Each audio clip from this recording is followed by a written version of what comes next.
be in the support role. I think it is perfectly fine, especially when we've seen how strong this champion can be. And if you're going into a Gwen, it does worry me a little bit. You can kind of get through some of the early laning phase thanks to the healing and the damage reduction, but as the game goes on and as Gwen gets more items, like you were saying, she becomes very unmanageable. And so far, I think we've gotten a very hot and cold performance from One Shot. In the first game of this series, their Jax was in a bit of an interesting position, getting the solo kill onto Wissel and then eventually being able to be really impactful, but not really finding too much in the early game. And now in game 2, we saw something where One Shot was just absolutely useless on Camille. This guy was not even in the game. He was not in the same not the same lobby as the rest of his team. And so now game 3, it's like, okay, put up or shut up, kind of show off a little bit of like what you can actually do. And with a Varus and Karma, very interested to see what they can actually kind of get out of this, because there is a lot of tools that can be used now to potentially engage or empower or these melee bruisers from the jungle. True. Neither of the junglers have been selected quite yet. As for the side of APHRO Z3, they have returned to our Ziggs Jace power core. It's all about poke, it's all about long range, and being able to just lay down the pain from a distance. And the Gragas, as you already called it out, we don't know if it's a flex pick, if it could be going to support for Ramita since their Alistar was taken away this time around, or if it just goes back to Wissel, and Wissel becomes the AP barrel sniper threat that he was in the previous game. And they're already setting up for Del Patio's Olaf to return to the fray if they wanted to, because the Jarvan ban has already happened. Ooh. And I like this. Now, the Gwen will serve an interesting point just because she can go immune and she can avoid a lot of the damage that a Jason Ziggs would normally be able to put down.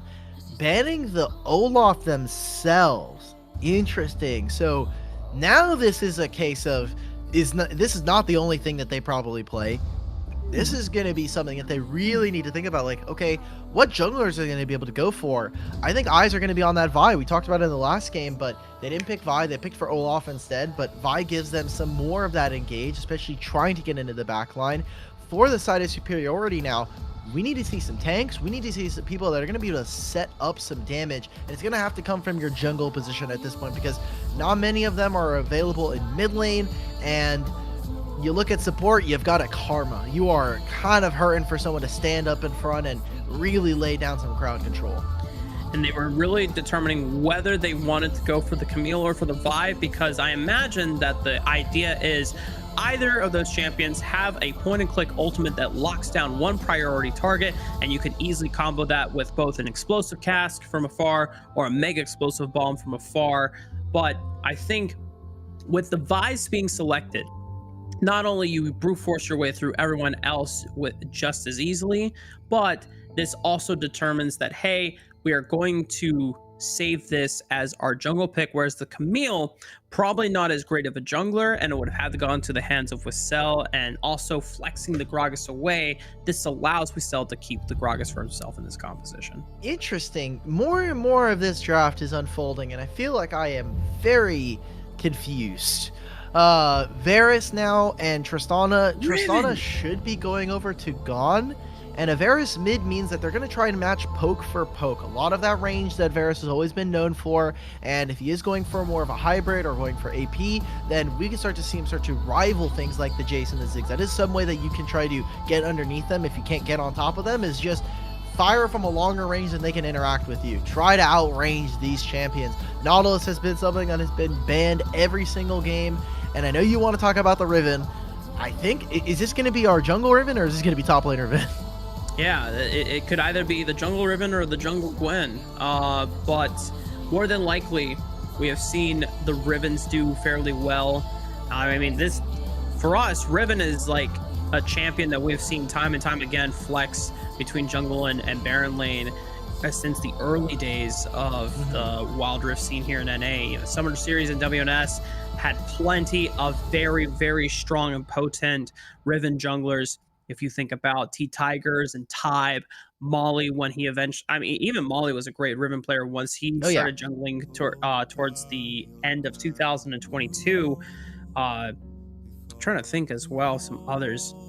I think Yikes is up there as well. playing Riven, and of course Ledmon when he was still jungling for the side of Immortals. It's a bit of a throwback, and it at least gives you some mobility and skirmishing power and being able to determine where to go. But I think one thing that you pointed out, Dimitri, is that there is not a significant source of true and reliable engage for the side of Superiority going into this matchup. Yeah, they don't have much. I mean, it is basically just going to be Riven and Varus for your basically for your crowd control. You are almost entirely relying on their team kind of standing still or not wanting to go on you. And I love this, by the way. Del Patio is actually going to be playing mid. They're going to be playing the Jace, and Reaper back to jungle. So I love this. I love when we get to see human flexes as well, like being able to flex different positions. In terms of what it actually means for the game, I think we will have to wait and see, as that is something that kind of changes, and we'll have to see what the tendencies of these players are. Early on in the jungle, there's not many decision trees you can make to really kind of branch out and be a lot different, especially if you want to try and be super efficient. But we're getting some pretty interesting stuff. We're already getting another marksman in the mid lane. Kamaji feeling more than comfortable to try to pick that one up. We'll see what they're actually able to get from this. We see Ludaciel yet again doing another level 1 roam, getting vision on an enemy jungle, which I appreciate as a tactic. But like we were talking about during our break with the analyst, it was, hey, like, you need to think about, do you actually have lethal? And if you don't, what are you trying to get out of this? Is this trying to ascertain a lead for your lane? You are obviously giving up a lot for bottom lane, but similar to what we were talking about for the Ziggs lane from last game, Tristana is also a champion that can very easily just farm by herself, and also be a champion that's very self-sufficient if we need to be in a side lane. So I'm more than okay with this. They talked about how Kai'Sa definitely needed the resources, and I would tend to agree with how important that champion has appeared in every single game. Yeah. But this is definitely an interesting strategy, and something that only really so far Superiority have kind of shown off. Ludaciel is going to finally return to the dragon side of the map. As you already mentioned, the vision they laid down in the red side quadrant of Reaper's jungle at least gives them an idea of where he is passing towards next. They know that's going to be matching Vox's clear, which currently finishing up that blue buff at the moment. Ludaciel roaming back up once again, seeing if maybe Vox can look for a crab or skirmish, but it's already made his way as Wissel just straight up gets the 1v1 kill on the one shot. Why is Ludaciel here? Oh, Ludaciel wants to look for it as Vox tries to cut him off, but Wissel is able to bob, dip, and weave out of there. Oh my goodness, he just got away with murder. Right. These karma roams, and specifically what Ludaciel is trying to do, is by being there first, you do open up the rest of your team. I will hold that, as I'm pretty sure this karma should go down. And unfortunately for Ludaciel, the first to roam is also the first to die, as Ramita there is waiting with patience, is able to punish, as Kamaji missing out on a lethal blow to Del Patio. Del Patio already had to make the flash, and that's an ult coming out from Reaper, so another kill going over. Finally, Superiority are able to find their first kill of the game, and it comes off of Ramita. But, I mean, right now, it has always been, so far, in the last 2 games, APHRO making the first move, making the first play, trying to be aggressive where they can.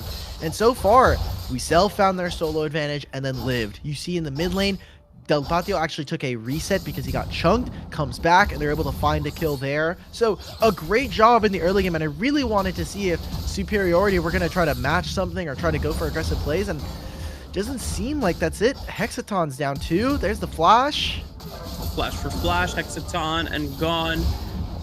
Not able to go down quite just yet, as Ramita is going to lock Gon in place for quite some time, but not enough to really threaten any blows, as Reaper is waiting in the wings as Ludaciel, okay, finally able to answer on back, taking advantage of Del Patio was burning the flash in the previous exchange.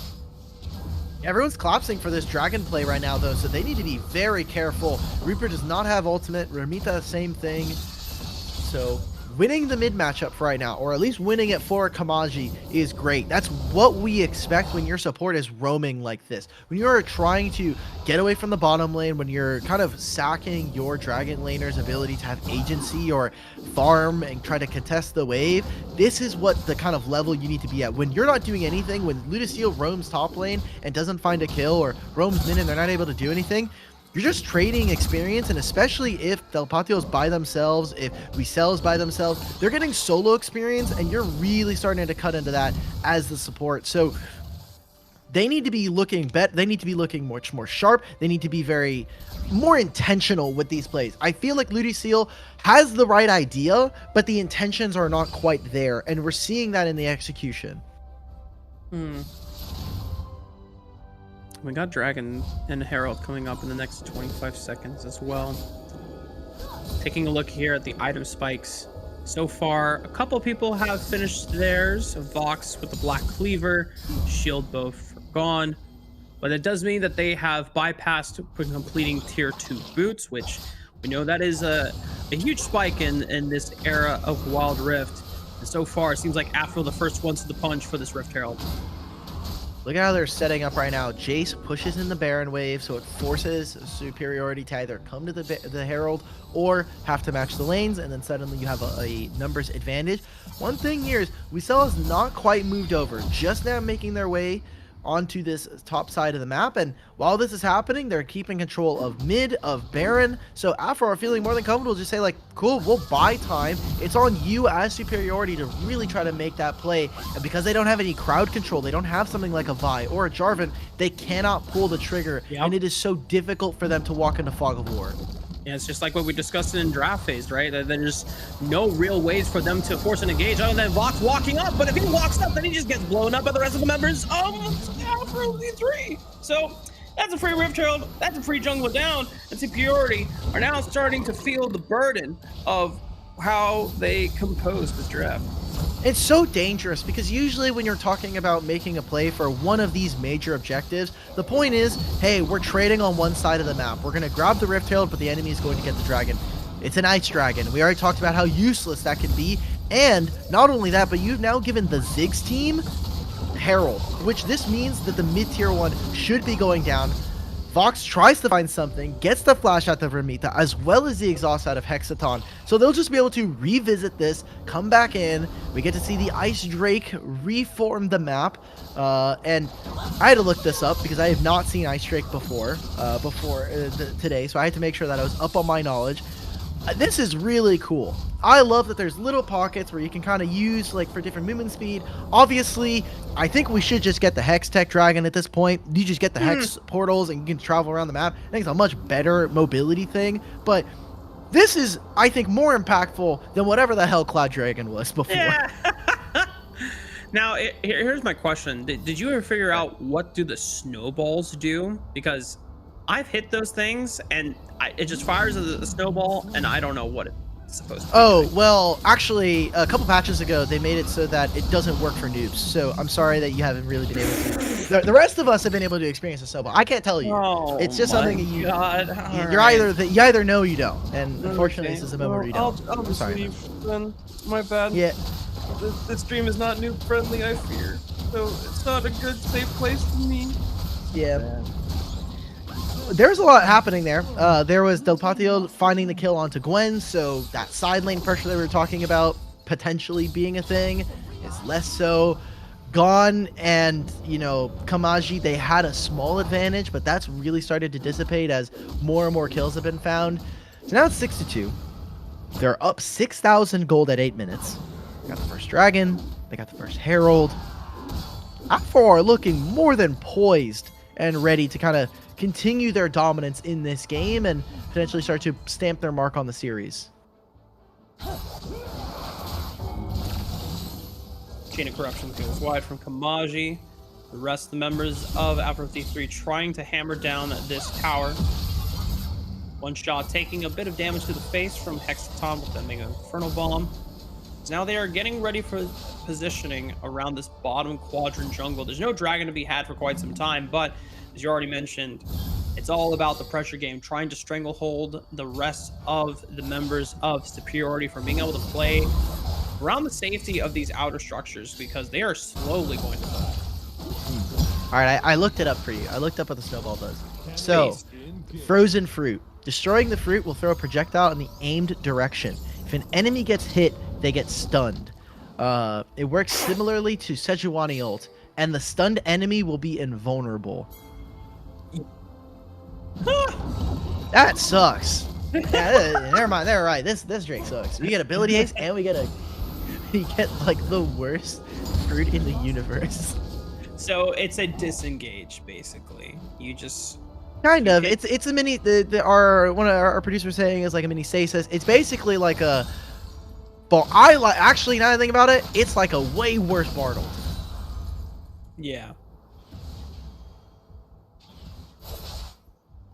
Yeah. Yeah. Yeah. So. So, All right. Cool. I mean, I can understand it if you're running away and you're like, oh god, don't hurt me, and then you hit that thing and boom, like you just you stun them in place. Now, Mark, for your Lee Sin plays, what this means is you can hit them with the frozen fruit. They're frozen, and then you can walk over, and you don't actually have to press all your buttons this time. You only have to press your first ability. I don't know. I still might miss my first ability just because of True. I don't know why I hope they don't add Talia to this game, because then they're going to add Talia with Ice Dragon, and it's just going to be like, well, my entire passive is not available to everybody. Listen, the Whoa. day they okay, we got action here on the top side of the map. Vox battling his own demons as well as One Shot trying to fight the allegations as well as Vox being able to flash over the wall will be able to escape thanks to the shield of the Valish. But the rest of the members of APHRO C3 are just imposing their iron will against the members of Superiority, and it doesn't really seem like there's any place that they can hide. There's not much for them to do, right? Like, there's a Ziggs who's been untouched and is going to be finishing potentially what is a Zhonya's if he really needs it or feels threatened. But, I mean, Vox, again, this just comes down to what we were talking about from draft, where there's no reliable crowd control. You are hoping for Chains of Corruption or for Vox to, like, be like, okay, APHRO, check your PayPal. I need everybody to stand on one corner and we all land our CC at the same time. And that's just never going to happen in 9 out of 10 team fights. So now there's a second dragon going over to APHRO. They can now move all this pressure because they've taken all of the outer tier 1s. They can move this, get vision onto the Baron side of the map, protect for a Baron, which is spawning in 35 seconds, and look to try to finish out this game. I mean, Jace is perfectly fine at this point.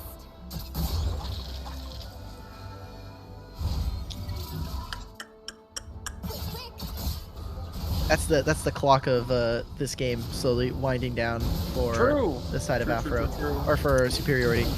Tick tock on the clock. Baron is spawning in the next 11 seconds as well. At this point, Superiority, they're really relying on some of these items being completed before these big fights do come through. Otherwise, they will not have the strength to be able to combat APHRO Z3. But if they don't get these items online sooner, and they can't even be in the same pit, and then APHRO is just going to take this Baron for free. But right now, they're not in position to do so. Reaper's on the bottom side of the map, so have a little bit of time to reprieve. Also is on just vision, right? Like, the important part here is how much vision APHRO has in comparison to the side of Superiority. A lot of Superiority's vision is very shallow. It's on their side of the map. It's to protect them from potential re-engages or stuff like this. Good stasis coming out from Vi to be able to avoid. Oh! That's a lot of damage there, Dimitri. Kamaji completely deleted. Gone, almost deleted. Gonna be but that's huge, though. Hexaton bites the dust from Ludiciel. Good old ultimate transcendence. Yeah, but Del Patio is just taking Baron tier 2 turrets. And with Weasel going into the Dragon lane, picking up this wave, this is going to stack and start to slowly push. There's actually 3 waves. I'll hold that now. We got to fight. I mean, you know what came out, but you know what's also coming out? All the damage from Del Patio as he just fires a shock blast all over their faces. And the rest of Superiority, oh man, they are just... they are not having a great time right now, as Ramita will find the knockup of doom And goodbye, Luciel is gonna walk back over to the Nexus. Goodbye, Vox. Respawn Whoop! over the wall. Oh, never mind, Vox might go. Barely not be able to find Vox. He's able to flip out over the wall. Explosive cast, punting him, not quite to the rest of the team members, but it's just for the damage as they are taking out the turrets over the stasis. Okay, guys. All right, now we're showing off. Oh my goodness. Oh, they are just doing everything just better than the side of Superiority. 14 minutes. It's a 13,000 gold lead. They're going to go start up this Baron. And congratulations to APHRO, APHRO V7 for making it. I say that as Hesiton gets the solo kill. Probably going to go down immediately afterwards. But this game is all but wrapped at this point, right? Like, they have an overwhelming gold lead to the point where they are embarrassing Superiority in their base behind inhibitor turrets. I wasn't going to say it, but, you know, took the words right out of my mouth. Superiority had a fantastic game one in this series, and it was a lot closer and a pretty hell of a banger in game two. But then APHRO Z3 really kind of knuckled down, and they tightened up the gloves, and they said, all right, we're going in raw this time. We're not leaving any prisoners whatsoever. Superiority had just no room to breathe. 13,000 gold as I can't keep a straight face. Elder Dragon is about to spawn in the next 25 seconds, or maybe it's not Elder. Maybe it's just the third dragon of the game. Would you believe that this APHRO team got 5th in the first qualifier, and they're gonna make it a grand final potentially? Okay, maybe if Del Patio does this like 10 more times, maybe not in a row. Inhibitor tower mid explode. Ramita finds the knockup. Hexaton is already okay. It's playable, guys. It's winnable. And the rest of Superior are going to try to fight until the very bitter end, despite it's no longer winnable. Now they are getting exploded one after another. Stasis there from Reaper buys some time as they get the alley-whoop uppercut of Doom on the Gon. Yeah, that's all he is. He's gone. Kamaji and Vox and Luciel, what can they do to defend under this inhibitor tower? The stasis is buying time. They find Ramita, and Weasel might just be left to the wolves here as the rest of the members of APHRO Z3 are making due diligence on the rest of the base, but Hexaton can't really do any more as the inhibitor towers. That's all that he could take. And so the game is prolonged and just maybe Superiority. No, bro. No, man. Okay, let's see it. Vox, are you him? Are you them? Are you them at T? You got this? Okay. They're gonna try and go for a last minute steal. I mean, look, APHRO are just like us in our league games, which is we just don't like to win. You know, like we just want to try to prolong the game as long as possible, try to put some numbers up on the board. I mean, they're just hunting them down around the jungle. It's 2 kills going over them. It's 7-17. I don't think I need to say much in terms of macro. Like, I trust that our viewers can see that there is a pretty massive and sizable gold lead. This game is Jover, and for APHRO, I think it's impressive, right? Like, they made 5th in the first qualifier, and the fact that they made it, it sucks for Superiority as the only qualifier 2 team to make it to this point, but, like, they played well. I think there was some pretty promising stuff that we got from their first game and from prior series, but just didn't really come to bear this time around for this series, and they'll have another chance. They'll have another chance to impress us tomorrow, both of these teams, regardless of the result.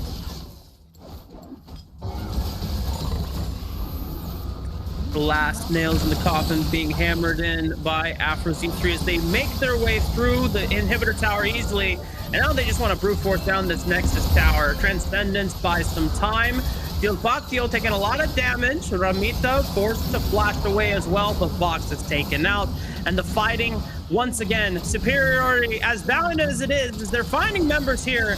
Surely there's no way that APHRO Z3 cannot close this one out. There we the go. Inferno Bomb finds its mark. 4 members gone, and it's just Luciel and the last members of the minion wave being able to hail it down into the Nexus. And ladies and gentlemen, congratulations to APHRO Z3 as they will be taking this semifinal and advancing to the grand finals, where they will be taking on Putty Putty in our final matchup tomorrow. That should be a lot of fun, and if we're going to get some spicy stuff, then I'm expecting for Putty Putty to put up or shut up at that point. They are, again, undefeated, and they were waiting in the grand finals as they won the semifinal match before this one. pretty big shoes to fill, and especially for APHRO, I think there are still some things they do need to kind of shore up. But one last farewell to Superiority, who made it all the way to semifinals. They will end up playing tomorrow in the third place match up against this the team of Melievers. So make sure you're staying tuned for that. But yeah, I mean, after game 1, it just felt like they got ran over, and then game 2 it felt like no one was there, right? Like the building, the lights were on, no one was inside. Damn.